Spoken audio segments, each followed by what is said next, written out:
Texte de Mathieu au musée Fabre.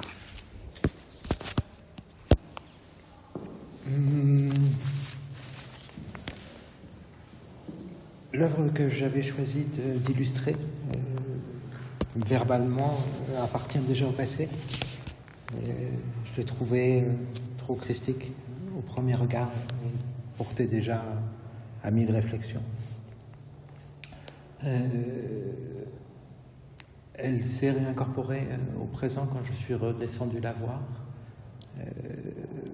pour me retrouver beaucoup plus charmé par une œuvre beaucoup plus contemporaine de l'auteur, représentant une série de pinceaux et se nommant le délaissement du peintre, si mes souvenirs sont bons. Le délaissement m'a évoqué toute forme de conjoncture, en tout cas une temporalité. On ne saurait dire s'il évoquait la part de lui délaissée ou ce que lui délaissait.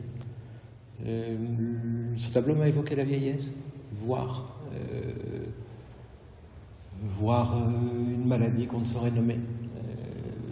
Certains polypes, certaines cellules enrobées autour des pinceaux étaient fort différentes de d'autres plus propres, vues dans des époques antérieures, élaborées à travers la même technique, comme pouvait être l'appareillage de jardin en mode retapissé.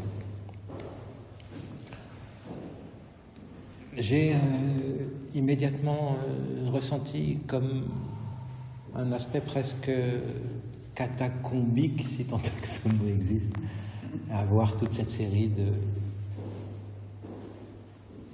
d'articles, d'objets appartenant au quotidien d'un auteur pictorique, d'un peintre, tout au long de son existence, toute une série d'objets de diverses formes, de pinceaux à colle, pinceaux masses conventionnels, à quelques petits bois de ci, de là, toutes empreintes d'un pourpre sombre, dense, avec des nuances bleutées, et une patine dont j'aimerais avoir le secret.